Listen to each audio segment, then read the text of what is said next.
समलैंगिकता मानसिक बीमारी नहीं, सबको पार्टनर चुनने का अधिकार है। सेम सेक्स मैरिज पर सीजेआई की 10 बड़ी बातें जो आपको जानना जरूरी है। नमस्कार, स्वागत है आपका अधिकार न्यूज में और मैं आपके साथ Sushmita Tiwari. Same sex marriage को लेकर सीजेआई डीवाई चंद्रचूड़ ने टिप्पणी की। मुख्य न्यायाधीश ने कहा है कि अदालत को कानून बनाने का अधिकार नहीं है, लेकिन कानून की व्याख्या कर सकता है। उन्होंने कहा है कि इस मामले में कुछ 4 फैसले हैं। सीजेआई ने इस मामले में कई महत्वपूर्ण बातें कही हैं। डीवाई चंद्रचूड़ ने कहा है कि ये कहना सही नहीं होगा कि सेम सेक्स सिर्फ अर्बन तक ही सीमित है। सेम सेक्स मैरिज यानी समलैंगिक विवाह को लेकर सुप्रीम कोर्ट में आज 17 अक्टूबर को सुनवाई चल रही है। मुख्य न्यायाधीश डीवाई चंद्रचूड़ की अध्यक्षता में 5 जजों की बेंच ने इस मामले में 11 मई को फैसला सुरक्षित रख लिया है। मामले में सीजेआई ने केंद्र सरकार और राज्य सरकारों को यह सुनिश्चित करने का निर्देश दिया है कि समलैंगिक लोगों के साथ उनके यौन रुझान के आधार पर भेदभाव न किया जाए। इस मामले पर सुनवाई करते हुए मुख्य न्यायाधीश ने कहा कि अदालत को कानून बनाने का अधिकार नहीं है, लेकिन कानून की व्याख्या कर सकता है। उन्होंने कहा है कि इस मामले में कुछ 4 फैसले हैं। सीजेआई ने कहा, जीवन साथी चुनना जीवन का एक महत्वपूर्ण हिस्सा है। साथी चुनने और उस साथी के साथ जीवन जीने की क्षमता जीवन और स्वतंत्रता के अधिकार के दायरे में आती है। सभी लोगों को जीवन के अधिकार के अंतर्गत जीवन साथी चुनने का अधिकार है। एलजीबीटी समुदाय समेत सभी व्यक्तियों को साथी चुनने का अधिकार है।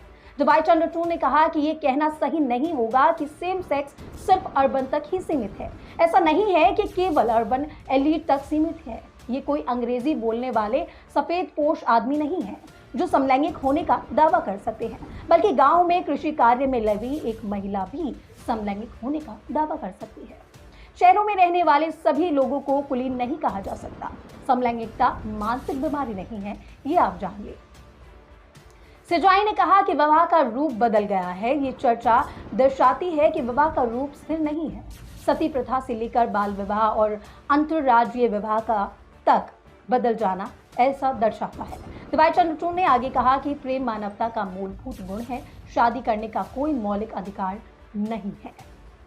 सीजेआई ने आगे कहा, अगर अदालत LGBTQIA+ समुदाय के सदस्यों को शादी का अधिकार देने के लिए विशेष विवाह अधिनियम की धारा 4 को बढ़ाती है या इसमें कुछ शब्द जोड़ती है तो ये विधेयक क्षेत्र में प्रवेश कर जाएगा। उन्होंने कहा, मनुष्य जटिल समाजों में रहते हैं। एक दूसरे के साथ प्यार और जुड़ाव महसूस करने की हमारी क्षमता हमें इंसान होने का एहसास कराती है। परिवार का हिस्सा बनने की आवश्यकता मानव का गुण मुख्य हिस्सा है और आत्मविश्वास के लिए महत्वपूर्ण भी है। सीजेआई ने कहा, स्पेशल मैरिज एक्ट SMA को सिर्फ इसलिए अवसंवैधानिक नहीं ठहरा सकते क्योंकि ये समलैंगिक विवाह को मान्यता नहीं देता है। क्या SMA में बदलाव की जरूरत है? ये संसद को पता लगना चाहिए और अदालत को विधायी क्षेत्र में प्रवेश करने में सावधानी बरतनी चाहिए। समलैंगिक जोड़ों को पुलिस स्टेशन में बुलाकर या उनके निवास स्थान पर जाकर केवल उनके लिंग पहचान या यौन अभिनिवेश के बारे में पूछताछ करके उनका उत्पीड़न नहीं किया जाएगा। यदि ये समलैंगिक व्यक्ति अपने मूल परिवारों में वापस नहीं लौटना चाहते तो उन्हें अपने मूल परिवारों में लौटने के लिए मजबूर नहीं किया जाएगा। फिलहाल इस अपडेट में मेरे साथ बस इतना ही। ऐसी और ताज़ा खबरों और अपडेट से जुड़े रहने के लिए बने रहें मेरे साथ और देखते रहें अधिकार न्यूज।